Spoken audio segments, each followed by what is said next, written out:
on this edition of the Self-Publishing Show. If you stop publishing and stop actively working on the marketing, obviously things fall off pretty quickly. Publishing is changing. No more gatekeepers, no more barriers, no one standing between you and your readers. Do you want to make a living from your writing? Join indie bestseller Mark Dawson and first-time author James Blatch as they shine a light on the secrets of self-publishing success. This is the Self-Publishing Show. There's never been a better time to be a writer. Hello and welcome to the Self-Publishing Show with me, James Blatch. And me, Mark Dawson. Hello. Hello, Mark Dawson. How are you doing? Hectic today, as we just mentioned off camera. We've both got quite a lot going on at the moment, so running around a bit. Yeah, this is we do occasionally have a podcast interview which is about life, dealing with the pressures. We've done worried writer and anxiety recently, but yeah, I think you and I are both having one of those weeks where there's lots of life going on and lots of work going on, and our work is multifaceted, right? You've got your author stuff, you've got SPF, you've got other things. You and I are both doing other projects. I've got things going in lots of different directions, and it can sometimes feel slightly overwhelming. Do you ever feel close to being overwhelmed, or just thinking, I need a day off, or I need to walk into the sea? No, not really. I'm pretty good at dealing with stress most of the time. I'm not too bad, to be honest. I don't think I've ever. Occasionally, I'll kind of feel now and again. I'll feel a little bit kind of like, goodness, there's a lot going on. But usually, I can just plow through it. That's the remedy for me. I find what happens is that the small things that can be irritating, and most of the time you just brush aside and deal with. When you're in this zone, those small things can become very irritating to you. Things just not ready, or people direct messaging you about stuff that they could do, in another way, and bringing you into it. But I find that my anger and ranting to myself or the dog about that sort of is cathartic and kind of helps me. So it's a double-edged sword, that one. Yes, exactly. Don't kick the dog. I won't kick the dog. The dog needs a walk, by the way, which is one of the things on my plate today, and it's filthy weather. See, my dog also needs a walk. Should we send them? I'll send him mine in the train, and they can walk each other. Yeah, they can meet in Banbury or somewhere. Okay, look, we have a very prolific author on today, a brilliant author, well-known in the community. I met her for the first time this year. I know you probably met her before. Fantastic. Oh, you haven't? That's the first time as well. First time for me as well. Really lovely person and quite inspirational. So a good interview coming up in a moment. But we've got a couple of things to talk about before then. We are in the dog days of the final time that ads for authors will be open this year. Will be open towards summer next year. So if you want to be in on the paid ads program, learn how to run paid ads to drive your career, you have until Wednesday night to get on board. And you go to selfpublishingformula.com/ads for authors. And we have lots of work going on in the background. One of the things that's just come to the plate, to use an American baseball expression, is the YouTube for Authors course. You look concerned. Yes. No, just my just as things going on in the background. But yes. So it's a very, very good course indeed. So it's been brewing for a little while, hasn't it? We had an original YouTube course which we took down, and we actually commissioned Garrett Robinson to produce a course for us, because he's using YouTube very well. And I've seen the first session, and it is really, really good. It's really good. It's beautifully put together. So well done to you for doing all the editing. Garrett is a natural presenter, good to camera in a way that is not necessarily my strength, but he's very, very good at that. And so I've looked through it, and it is one I think I will learn from. Not least because my daughter has been bugging me for about 3 years to do a YouTube channel for her. So. But no, I may also use it for books as well. So it's definitely one that I'm quite excited about. Yeah, no, Garrett is great. The course will, if you've got any inclination towards it, if there's something you think you'd like to do to have a YouTube channel, it's not going to come into the absolute must-haves for authors, that's for sure. And it is a bit horses for courses. But if you do have an inclination, Garrett will draw that out of you. And it's a really good step-by-step process of how to do it, from equipment to presentation to what to say to how to optimize your videos. He's done a brilliant job. We worked together closely on the pre-production beforehand. Garrett's gone away and done a lot of it. I've done little bits of technical stuff in there as well. And what we're going to do one of the things we're going to do is it's going to go into 101 because it's not a paid ads course. It used to be YouTube ads for authors. There was a brief period where they sort of worked, but then YouTube changed all their rules and made it much more difficult to work if you're selling something small or you're a small business. So it doesn't work for authors, YouTube ads, unless we dip in every now and again, but it doesn't. So YouTube for authors is an organic thing. It's about building your fan base, turning your readers into super fans and all those things. So it's very much a 101 module. So it goes into 101, but here's the sweetener. Anybody who signs up to Ads for Authors for this launch will also get this comprehensive YouTube course. And I can tell you, looking at this course, you pay good money for a YouTube course like this elsewhere. You really do. As a standalone course, it would cost you a few $100s. So everyone who signs up for Ads for Authors will get this, and everyone who's already in Ads for Authors will also get it. And then from then on, it's going to be just exclusively to 101 in the future. So that is a new course. We have lots of other courses bumbling around in the background. We'll talk about them, I think, on another day, because it's probably time to hear from our author. So I previewed her a little bit, and it is Lindsay Buroker. She lives up in Oregon now, I think, with her dogs. So if you follow her on social media, she's very good at social media. Arizona. Is that Arizona? I thought she was in Oregon now.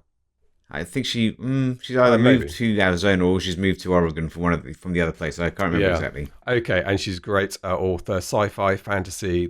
She's prolific. She writes in good series, and do you know what, Mark? She sells a ton of books.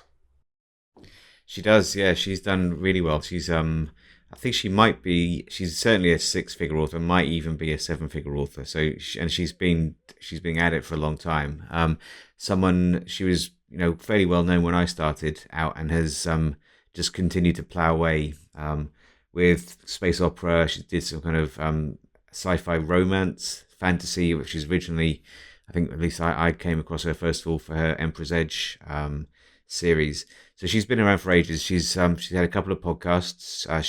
She was on the Sci-Fi and Fantasy Roundtable. Then she went over to another version of that podcast, and recently she's launched a podcast called 6-Figure Author, which gets in my rotation. There aren't that many that I listen to now, but that would be one of them, because she has, and Joe Lallo, who does it with her, Andrea Pearson, I think. The three of them, they're good, solid authors who know what they're doing. So I can learn from people like that all the time. So it's definitely one that I listen to. Okay, well look, let's hear from Lindsay. This is the Self-Publishing Show. There's never been a better time to be a writer. Lindsay, welcome to the Self-Publishing Show. Very nice to hook up in this way. We were actually in real life together, as I believe the kids say IRL, together in Florida not long ago, but here we are to have a proper chat about what has been a phenomenal career. Thank you. I'm happy to talk with you guys. I listen to the show. So I told you before we started, I have 3 dogs that I got to walk every day. So I'm a big podcast listener when I'm out there. Yeah, that's very kind of you. And I remember you saying when we were chatting in Florida that you've moved to the other side of the mountains in Oregon. I am in Oregon. I'm in central Oregon, east side. So it's kind of the dry side of the state. But the mountains are right there when you want to go up and ski. So it's a good spot. Okay, good. And when you say the dry side of the state, you don't mean there's no alcohol? No, you're welcome to drink. There's like 24 breweries in Bend, Oregon, and that's like the thing is that it's an Oregon thing, having your own microbrewery. Oh, okay. Excellent. I was slightly panicking for a moment. Good.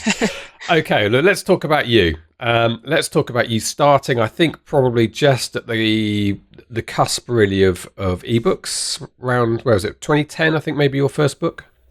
Yeah, I released right before Christmas 2010, which is probably not the best time, but I didn't know what I was doing anyway, so it wasn't like I was going to sell a lot of books.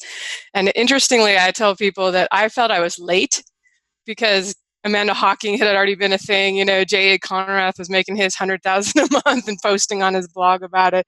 I was like, oh man, I'm getting into this way too late. It's going to be really hard.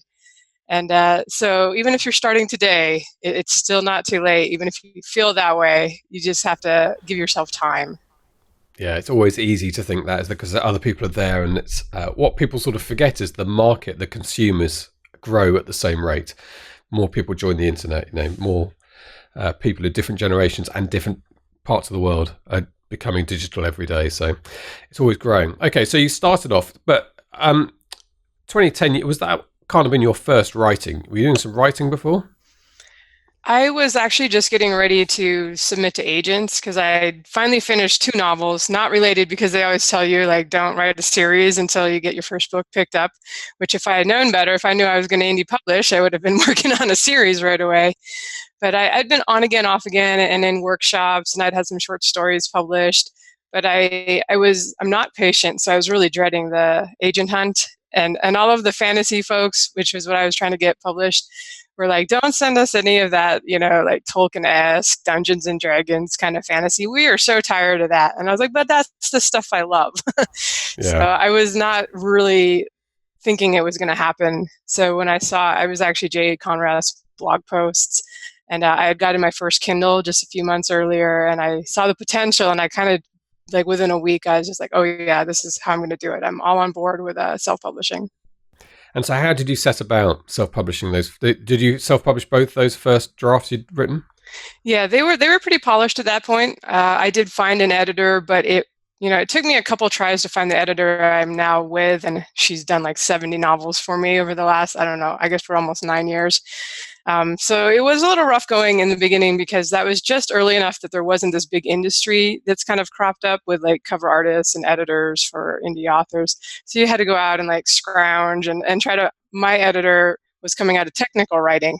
And so she's still not really a sci-fi person. So she'll be like, is this force field? Is this 1 word or 2 words? What do you want to do with this force field? And, I'm trying to explain what this space station looks like to somebody who's not really a fan of the genre. But it's probably good because if I can make it clear to her, it doesn't depend on somebody having seen all the sci-fi movies out there.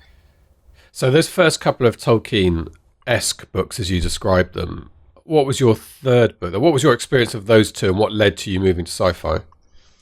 The first book I published, The Emperor's Edge, led into a series of about 8 books and a couple of spin-off, one-off stories. And I was fortunate, like I had a pretty slow start. I didn't, there wasn't a lot of ways to advertise back then. I think there was like Kindle Nation Daily. I think they're still around. And I was playing with Goodreads advertising, which has finally just disappeared recently. I don't think anybody's used it for the last 5 years. So it was sort of a slow start. I didn't know how to make a book perma-free, and I didn't have a series, but I started working on that and wrote that series. And it was a fantasy in a made-up world. There were not elves and dwarves and stuff because it wasn't quite that Tolkien-esque, but just the, not on Earth, made-up stuff. And I stuck with fantasy for about 5-6 years, but I was always a fan of Star Trek and Buck Rogers and stuff we had when I was growing up. So I took a chance and switched to a new genre in 2016 with the Fallen Empire series, and I did 8 books in that series. And it was a little bit starting from scratch. I definitely had some fans coming over from the fantasy, but even though those two get lumped together, like in all the category breakdowns, there's a lot of people that are only fantasy or only sci-fi and have no interest in the other. So I've definitely done a little genre hopping along the way, and I did a pen name too with sci-fi romance, which was kind of in my wheelhouse still, but the naughty bits, as I call them. I decided since under my name I don't usually write anything too graphic, that I would just make it a little easier for the fans that didn't want to read that stuff, or the fans that did want to read it, to find it that way. Yeah. Okay. Well, I want to talk about the pen name shift in a moment. I mean, genre hopping is something that people do, and some people come away from the experience a little bit battered and say, "Don't do it." But you've made it work. But I think you must be very dedicated to making this work. You must work methodically at your marketing, even from those early days, I'm guessing. I've not had anything that flopped and didn't at least earn back, the time and the expense of the editing and that sort of thing. I feel like I've got enough loyal readers that will read anything. I even tried like a contemporary mystery romance thing that I didn't know how to market and didn't know how to put the cover on at one point, and I still have some people that read it and are like, oh, when are the next ones coming? Like, I'm not doing any more of those. But I don't feel like I'm a natural at the marketing, but I try to learn enough and do enough things right to keep up with everything that's going on. I definitely rely on the stories themselves. I think I write pretty fun characters that people tend to fall in love with if they like my style. And that is the best marketing, is if they like the last book, they're going to go on and read the next book. But I'm certainly I think about whether, like, if I have two ideas, I do try to pick the thing that has a little more commercial appeal usually than like, well, that's going to be hard to sell, like those talking cat unicorns in space. That may be a little too Oh, I love it. nichey. Yeah. Okay. Well, let's talk about your loyal readers, because I think you do attribute that to a lot of your success to that, having that band and focusing on them. So the stories obviously are very good, Lindsay, no question about that. And people love it and they wait for your next books. But are you taking active steps to make sure that your readers grow, feel a part of your tribe, if you like? I do the traditional things. I'm pretty active on my Facebook author page.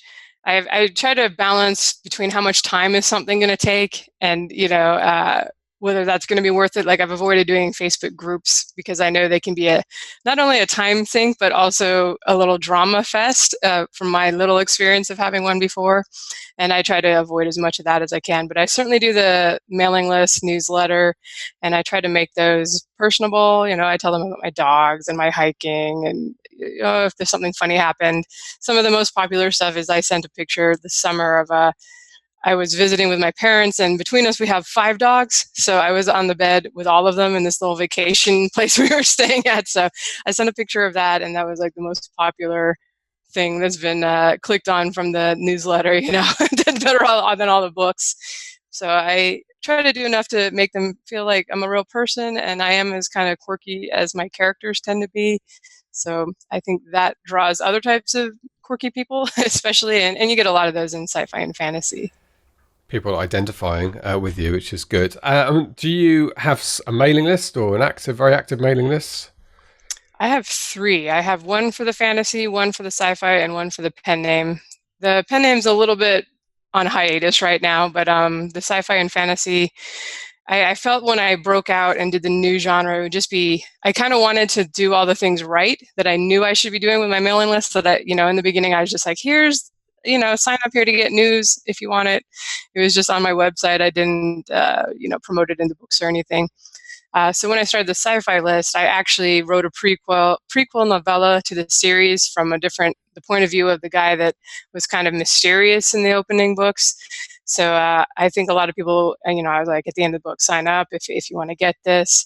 And tons of people signed up for that because they were curious about this guy. And, of course, something free is always a plus. But in that particular instance, it answered some questions for the reader who, if they were reading the series, they wanted to know more about him and how he got involved in the story. And I built up that list to about 10,000 rather quickly. It's now much larger than the fantasy general kind of list that I had going from the beginning. That was more just like, sign up if you want to. So I've definitely seen the power of giving something away, especially something that ties in and answers some questions about the characters that they, and I made it exclusive to the list for the longest time. They had to sign up in order to get that particular novella. Yeah, so that was at the back of the book. Yeah, that's kind of my philosophy with the mailing list is I really only want to get the people on there that have read at least one book and I know they're fans at that point or on the way to becoming good fans. I'm certainly not against other people doing the, like the leads from Facebook and giving away free books in order to hope they become fans. But I guess I've seen a lot of people who do that end up with really big lists and then they're trying to figure out how to pay for it. And I'm like, well, if you'd run that a little more naturally from genuine fans who would buy your books, it wouldn't be a problem at that point. By the time you had 20,000 readers, it wouldn't at all be a problem paying for the list. So it's just not something I've chosen to do. But certainly some people have made it work really well. Sorry, just to be clear, you saw the 10,000 list and the character add-on. This is the pen name or the sci-fi? Sci-fi under my name. That's the sci-fi under your name. So let's talk about the pen name, the romance, because that is a departure. And you probably didn't expect to take many of your existing readers across to that, did you? No, I actually started that one in secret. So for the first few months, that was in the closet. It was a little bit proving too. This was, now it's been a while. It was, I think, the end of 2014, and everybody was saying like, "Oh, it's too late to start. It's too late. If you didn't already get started, you just forget it."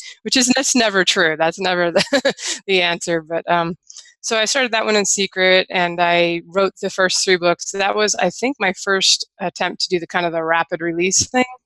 where I wrote 3 novels in advance and released them. I don't know, it was probably like 2 or 3 weeks apart. And then I made the first one free as a way to gather some steam. And later it went into KU. They all went into KU, and the first one's 99 cents. But it really did work. I did a couple of blog posts on my site back then, and I think I got up to about 10,000 in earnings in the first 6 weeks or so, just off the first one and the second one, and then the third one coming out, as a nobody. At that time, that particular subgenre of sci-fi romance was not totally undiscovered, but it was a little bit of Chris Fox's kind of find a hungry market, and it's a little bit underserved. And in the early days, the covers in that category were pretty bad, so it didn't take as much to stand out. So that certainly helped. Now it's a little more mainstream and well known, and there's some bigger romance authors who have come in and are also doing the sci-fi romance. So you say you wrote a couple of blog posts, but on which site? This was a secret new name. I just didn't tell them the name, or I don't think I told them the genre either. But, I see. You did a blog post as Lindsay Buroker, talking about this new author you discovered.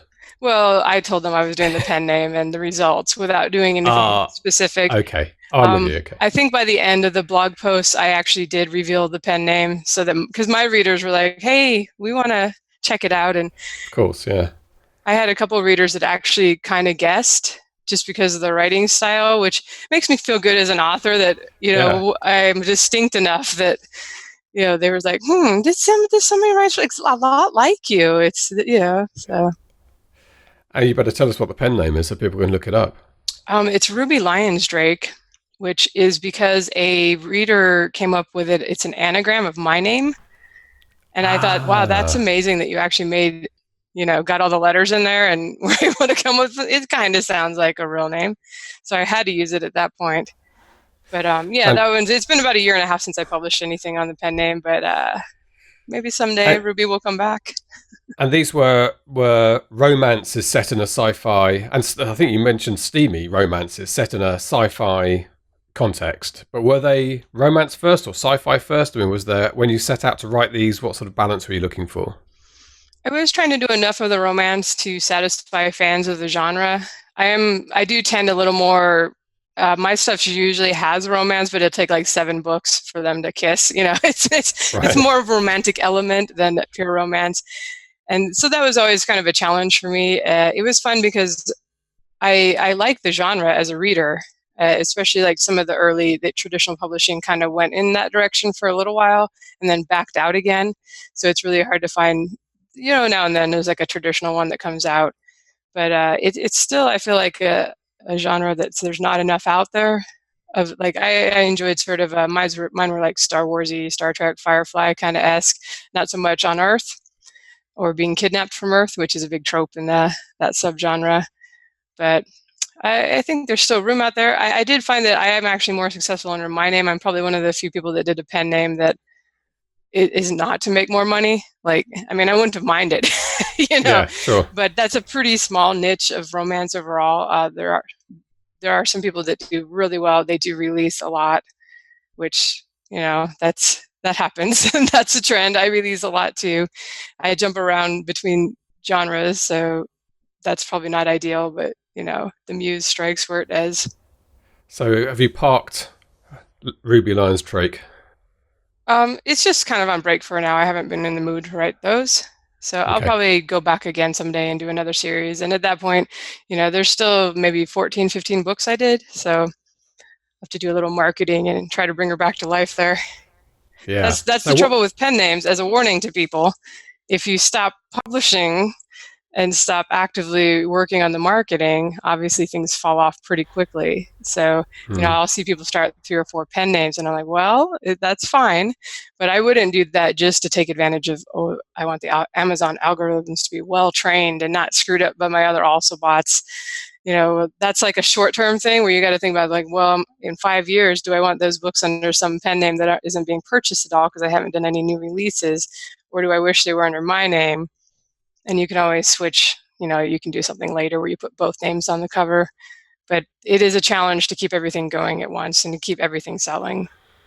Yeah, and I guess you have a sort of duplication of efforts. I presumably use the same KDP account because you can say different publishers. Obviously a publishing house would publish different genres and different authors, but you probably end up with different accounts so that you don't have an overlap someplace. I'm just trying to think of the practicalities in the afternoon of spending some time doing some marketing and then spending some time doing some marketing for a whole different name. You can use the same KDP account, but if you don't want there to be the overlap, if you're trying to keep the Alstabats and everything clear, you do want to have, probably different social media for your pen name, a different website for your pen name. And, it all takes work. I tend to focus on whatever series I'm working on now, and then other stuff will slide, and then I'll shift the focus back, jump back to fantasy next year, and kind of, I keep some ads and things running all the time usually, but it just seems like whatever you're releasing into, new releases will help with the backlist, but under your name. Or, it's hard unless you're actually promoting both at the same time. You have to keep it going. Well, let's talk about marketing then. So what are your chief marketing efforts at the moment? Oh, obviously the mailing list is still the big number one. My Facebook author page tends to actually do pretty well whenever I get a new release. I sell, quite a few books from there. And then I'm doing all the things, the Amazon ads, the Facebook ads, the BookBub ads. I'm not particularly great at any of them. Amazon ads right now seem to be working pretty well for me, especially in connection with the launch. I find that because my backlist stuff, I launched a new series into KU right now is what I've been doing to take advantage of the ease of getting better sales ranking, because you're also getting credit for borrows. But most of my backlist stuff is wide, and I find it's a little more difficult to make that work with AMS ads, just because it's not as easy to get some sales ranking and into the top 100 list and I feel like you really ideally want to get some more organic sales as a result of your advertising if you can. So it's not all just every click, only the clicks are the only sales are coming from the clicks. I know it can be done, but I feel like you have to be a little more hours sitting there in the dashboard and putting together ads and being really careful with your spend to make it work that way. You say you're making sales from your Facebook author page. Yes. So sort of to the point where that's a significant part of your launch sales. It's probably number two after of things I can track. If I get a BookBub new release, I'm sure that even the one you don't pay for I notice a boost from that. When Amazon mails the followers, I get a boost. But of things I can do, the mailing list link is the most clicked, but then the Facebook author page, it's usually good for like 100 sales that first couple of days, maybe more if it's a later book in a series, so they're already invested in. Yeah. And I do try to post there several times a week, just little things, snippets of the books, or I post like fun things, dragons and spaceships and things. If I find something cute on Etsy, I'm like, oh, guys, check this out. So it doesn't take a whole lot of time to do them, but the readers, a lot of them are there on Facebook anyway. And I've also noticed with the Facebook page, when it will be worth it. I know you guys, I think, are probably not big on the boosted posts, and I know there's a lot of weaknesses with that, but of course they're easy. So, but I'll do them with maybe once a month. I'll say, by the way, this is what's free right now, and I have several series out there now, so I usually have like 3 or 4 free book ones or something's on sale for a limited time. And those get a huge amount of engagement from my fans. They're like, oh yeah, that series is great. Oh yeah, I already have this. It's awesome. So I have that kind of social proof when I then go to boost it to the general fantasy audience, and I pick not my likes, but new people, trying to get the whatever I pick. If it's more towards the women who are fans of these authors, all the things you do also in the Power Editor, is that what it's called these days? Or do they change it? I think it's now the Ads Manager, the Business Manager to launch the Ads Manager. But by the time this goes out, Lindsay, it would have changed. I know, yeah. 4 months from now, it'll be whatever Powerball, Facebook. But I tell you, that's a really good lesson in keeping the fire stoked. First of all, in terms of keeping the audience warm, and I hate to sound sort of cold about about it, but that's what you're doing. You're keeping people active and engaged. And then when the time comes, that couple of 100 books, I mean, that's a big little kick to a nudge to the old algorithm on Amazon that this book's moving, it's making some money for them. And then it's not surprising that your books start to be included in some of those emails that go out. Right. And it's nice to have things on different days you can do during that week launch, as David Gaughran was talking about at NINC and elsewhere, that you want to kind of have not everything coming out on one day, not everybody buying on one day, but sort of doing it over a week. And to some extent, you can try to get a newsletter swaps with other people. You can schedule sponsored posts, but I don't think anything's ever going to work quite as well as your own fan base. So if you can say, like, this day I go to the author page, and then my newsletter, maybe I split that over a couple of days to have that go out. And I do Twitter too. That one's more for fun. I haven't really noticed that Twitter really delivers a lot of book sales. No, I do see some authors working hard on Twitter, but I've never seen any strong evidence that it drives sales. But I enjoy Twitter as well. It's kind of my platform of choice for a bit of enjoyment. Well, it goes again back to having this audience, this loyal audience who love your writing. And that's what I want to talk about now, really, is your writing, Lindsay. So I'm always, impressed with people who can write books, because I now know how much effort goes into even writing one novel. But you've gone from, in a short period of time, from writing a couple of novels, which you said they were well polished, you'd written them, rewritten them, edited them yourself, to a machine now that is turning out extremely well read, well liked, and sought after novels after novel after novel. How many have you done since 2010 rather? I haven't counted for a while. I think I'm in the 60 or 70 novel range. The last few years, I've done about 10 a year. Wow. And I write mostly over 100,000 words, so they're not, I'm actually telling myself next year I'm going to do a series with only one point of view character, because I need a little bit of a rest. The sci-fi I'm doing this year is turned kind of epic with 7 point of view characters in this last book I wrote. So they're not short, for sure. I am always impressed with people that do even more than I do. I'm always like, how do you do it? It's crazy.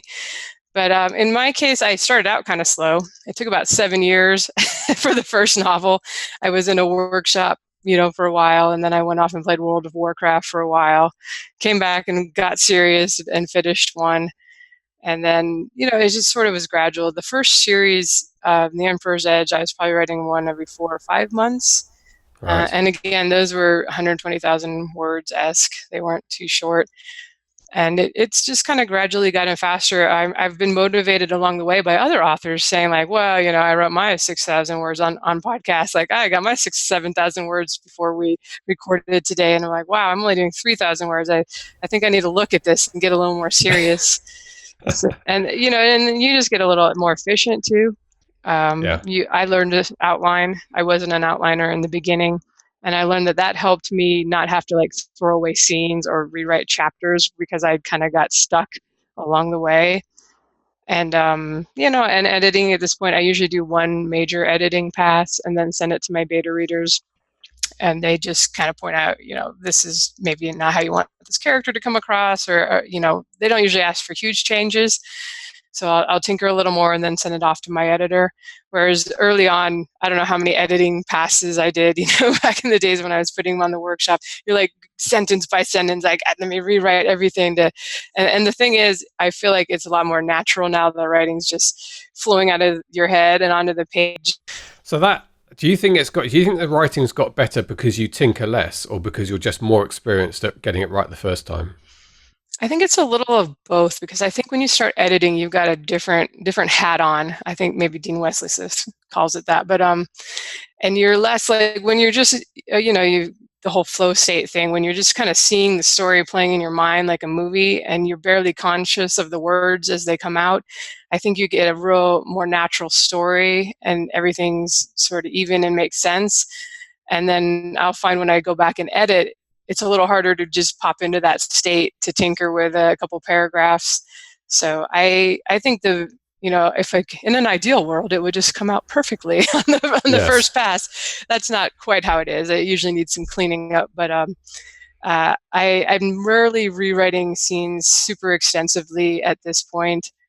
unless, like this series that I'm writing now, because it is complicated enough that there's been a little more. I have to, with so many characters, you have to like adjust things that you realize somebody else already knew in the other storyline. Yeah. And so if, for one or two POVs, it's pretty straightforward.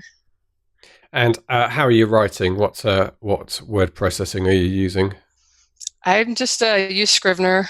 I did the first couple novels in Word because that's what we had back in the day. And I instantly became a fan of Scrivener when I saw that you could label all the scenes and just have them over there on the side. Because I used to make my own table of contents in Word so I could jump around and kind of do the same thing. But I'd make notes for myself in the table of contents, like this is the scene with the dragon and the war and the castle or whatever. And so it's nice to see everything there and have all the character sheets on hand. Yeah, no, I'm definitely a fan of that as well. And also it's interesting outlining. I think that I'm going to draft my second novel, I think, in NaNoWriMo if I can get my arse in gear. But the idea of doing it the way I did my first novel, which is just to sit there and write and see where things went, I couldn't even countenance that now, having been through the editing process with a book coach who said, well, let's start again, do an outline of what you've got there and let's work on that and then rewrite it. And it was so much easier when you look at a couple of sentences of what needs to happen in the scene and why it needs to happen. And it almost, becomes much more of a pleasure writing, which is what it should be, than a chore thinking, is this going in the right direction the whole time? But there are plenty of people who say they do the opposite, and it spoils it for them. It's strange, isn't it? I think it depends a lot on the person and also the stories they're writing. I feel like most people, if you're writing something with like 6 or 8 POVs, you're going to get yourself in trouble just pantsing it, or you're going to have to do more editing. I'm sure there are people who can prove me wrong, but that's just how I feel from my own experience. Like I can pants a simpler story. Like one of the sci-fi romances would have only the male and female point of view, and usually of one storyline basically, or his and her storyline.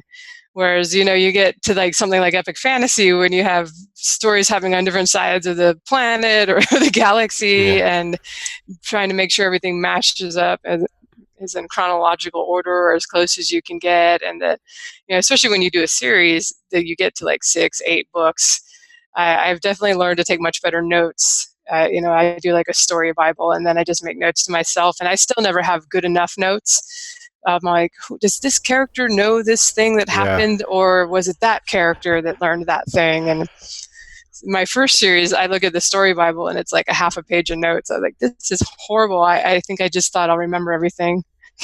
No problem. But you really don't, even with a few point of views. I mean, I've learnt the hard way of having to write down somewhere how old they are, where they live, what car they drive. Otherwise, it just becomes a hassle with editing. Good. So we've covered quite a few of the things you've done in terms of the genre hopping and the pen name launch. As I said at the beginning, you are somebody who seems to make a success of everything. And I think that in the end comes down to your writing. It must be just exactly what your readers want. And there's a strong takeaway from this is to spend as much time as possible making sure that the product you put on the shelf and sell is something people want. I definitely think that helps. I've kind of said before on our own podcast that you can be really good at the writing and okay at the marketing and do well, or you can be really good at the marketing and okay at the writing and do well. I mean, if you're really awesome, you're good at both. That seems to be tough. But, I'm certainly not everybody's cup of tea. But for the readers who do connect with my kind of quirky, offbeat characters, it's like they're not finding it as easily elsewhere. So they come back and they read even my series that are maybe not as much in their wheelhouse or their genre. And so there's definitely some, I would say, career security in knowing that you're writing something that's a little different just from other authors in your genre. I worry sometimes with the people that, I don't know, I feel like maybe it's just the readers in some genres don't care as much about the voice. They just want, like, if billionaire romance, this is the billionaire romance. We don't care who wrote it. This is my trope that I like to read, and I'm just going to read it. And that seems a little more dangerous because you're maybe not getting as true of fans as the people who only like the way you write. And they're going to be happy even if you don't do billionaire romance. They're going to come with you for the millionaire romance. Yes, it's funny how selective some romance readers are, particularly in romance, but it does happen a little bit in fantasy and sci-fi as well. But they latch onto that very precise formula that they want. And I was amazed talking to some romance authors about exactly where things have to happen in the story for it to fit the trope. They're almost a boilerplate way of doing it. But you know what? There's people out there making extremely good money and making lots of readers very happy by supplying them exactly that. It's true, and a lot of those guys make a lot more money than I do. That's a super big audience to potentially tap into. So if it's working, great. That's awesome. And there's no reason you can't have your own special voice too while writing the super popular thing. Exactly. Lindsay, so I was going to finish off by asking you tips for people starting out today or maybe struggling a little bit. I think one of the tips you've given us right at the beginning is, first of all, it's not too late. The market's developing. You started a brand new name, as far as anyone was concerned, a brand new author in the middle of things not that long ago, and that worked. Is that your big tip to people today, or would you have something else for them? I think a couple. One of the tips would just be to maybe do a workshop or do classes if you like to go to conventions, and really make sure you're ready when you self-publish your first book, especially if you're thinking of doing a series. And because that first book, for a lot of authors, it's their weakest, but that also has to be like the book that's so awesome that it leads people to read the other 8 books you're going to write in that series. So I think because self-publishing is so easy now that people can jump in a little too early.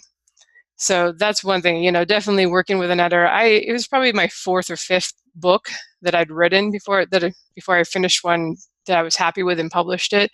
And that's just how it is for most people who traditionally publish. It's usually like their 5th or 6th book, and they're thrilled that the other ones didn't make it.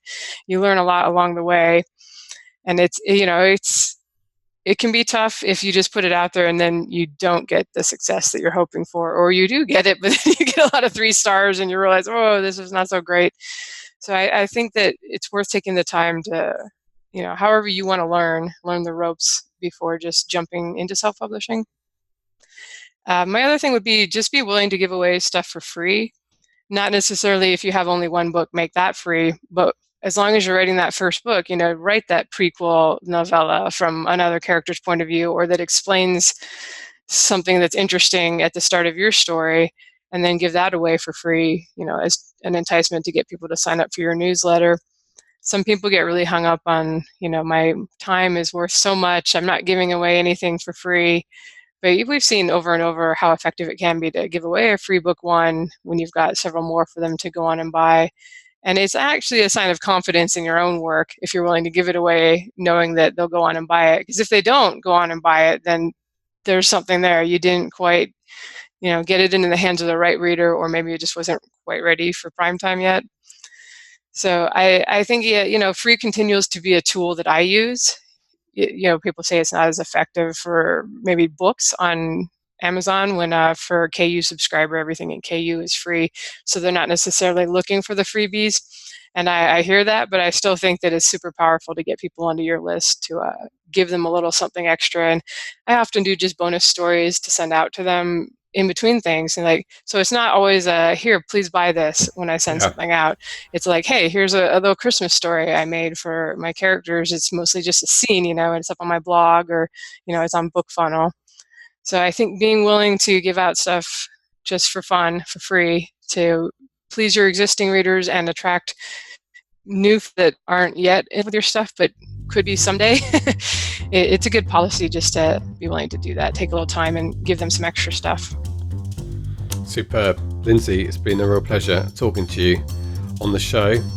I know that there's some dogs just ready for a run at some point in the Oregon plains. So I know you've presumably got some writing to do. That too, yes. Yeah, every Always. day. Brilliant. It's been great. Thank you so much indeed for joining us, Lindsay. All right. Thank you for having me. Thanks for listening, everyone. This is the Self-Publishing Show. There's never been a better time to be a writer. There you go. The other thing about Lindsay is she always seems to be smiling, which is a trick in life. She has a great voice as well. She has a smoky voice, which is very distinctive. So she has a voice for radio, Whereas, well, you think you do. I definitely don't. I had to train my voice for radio. When I started, it was awful. It sounded like my first producer at the BBC said, it sounds like you've got a gobstopper in your mouth the whole time. But you can, if you listen back to yourself enough, you do moderate your voice and modulate it, I should say. And you get to the point where it's acceptable. I mean, some people just have, one of my friends is Chris Warburton, I work with. He's a BBC 5 Live presenter now. He's got the most amazing voice for radio. But you and I get by. We manage. Yeah, we do all right. Good. Okay, well, it was fun catching up with Lindsay. So we met her after that interview was recorded, actually. We bumped into her in Florida, I think, at NINC, didn't we? And or was it Vegas? No, I think it was NINC. NINC first and then Vegas. Yeah. You met her in Florida, and then we met her again in Vegas. There you go. They're all starting to merge into one. We will have an episode in the near future. In fact, I think we'll try and do this in January, where we'll take another look at the conference circuit and have a discussion between you and I, about sort of places it's worth us going to, but also where people listening to this, at what stage they're at, which conferences are going to be worth it based on our experience. So we'll perhaps do that in January. I'll make a note to do that. Good. We should mention again the Ads for Authors course, selfpublishingformula.com/ads for authors. Your chance to get in. You'll get the advanced Facebook module. You'll get YouTube for authors. It's a bumper crop of stuff you get on this one time. From in the future, it may be different. It certainly will be from YouTube ads. YouTube for authors course. Okay. We've got a million things going on outside of here. Anything else we need to say?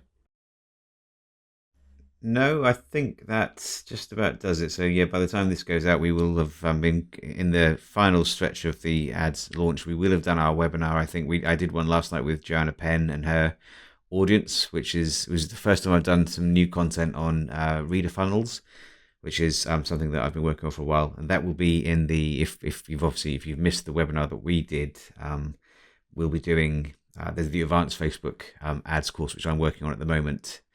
Hopefully we'll have that ready by Christmas, probably. And that will be something that will be given away.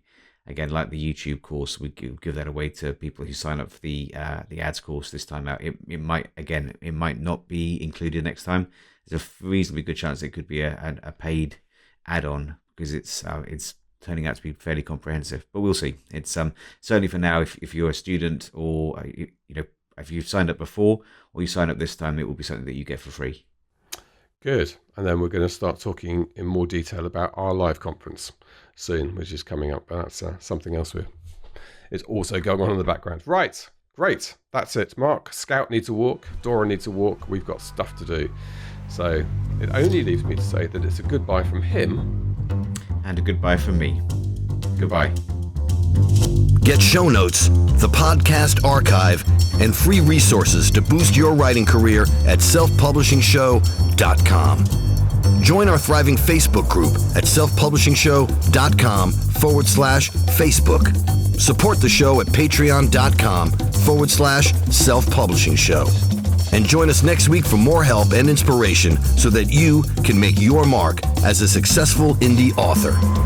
Publishing is changing, so get your words into the world and join the revolution with the Self-Publishing Show.